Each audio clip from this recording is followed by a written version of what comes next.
came to a Toastmasters meeting that I was running. I forget what you had. Ace, thank you. And she said, "Wow, I never knew you were like that, Dad. It was so cool." She said, "You actually are pretty cool." I was like, "Whoa!" I got a box and package that. So there's just bring family. Turn friends onto it. It's the greatest gift that you can give. It's amazing how many lives, and I bet every one of you can say this, who's a president here, if you've been here for a long time, is you literally see people's lives change. There's nothing more wonderful that you can give to a person. That's what I want to say. Thank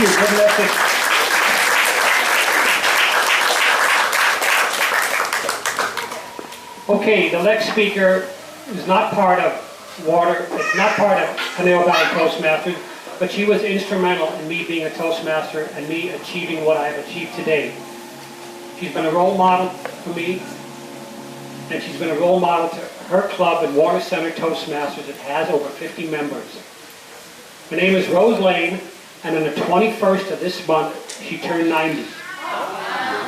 So,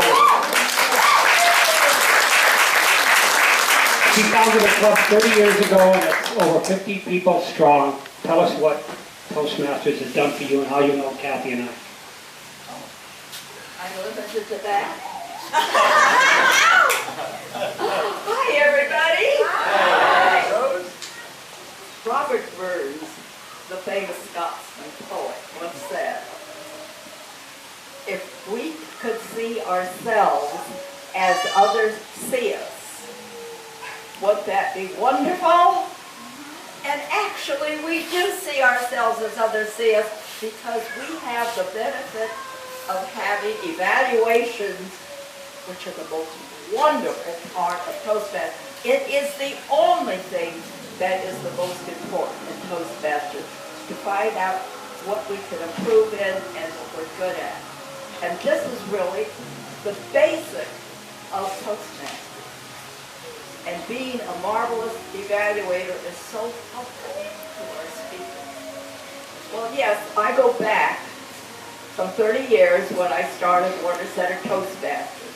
In fact, I was 3 months less than 60 years old. And who would ever think that 30 years later, I'd still be here?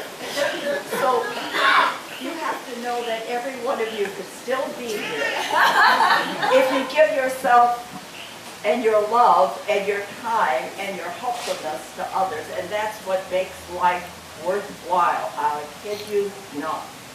And going back to those years, in the early 80s, this young man, and he was young then, joined our Toastmaster Club. And later, he met his beautiful Kathy. They got married at the Marriott Hotel. And the rest is history. He was with us for numbers of years before he moved up to Conejo Valley. And Kathy joined us for at least a year. And I'll tell you, I'm so proud that no matter what you think of him today as a Toastmaster, he improved 500%. Thank you very much, Rose. He's wonderful. I wanted to impress Kathy on our first date, so I took her to the Marriott Hotel in Warner Center in 1989. First date, Pearl's Restaurant. And then I took her to dance next to the place called Tickets at the Marriott Hotel.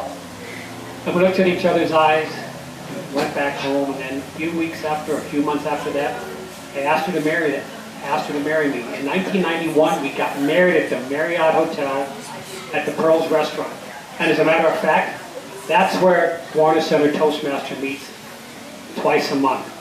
In any case, you can meet your spouse at Toastmasters, you can do anything you want. There's a lot of organizations you can join in this world, but this organization develops self-confidence, public speaking, and you meet quality people. And all these people are quality people. And I think on that note, we're going to end this little, what is this called? Ceremony. Never a lack of words, but this time I didn't have the words in my extensive vocabulary. Unbelievable. So, on that note, we'll end this ceremony, and let's give it up for our presidents and future presidents. very, very much.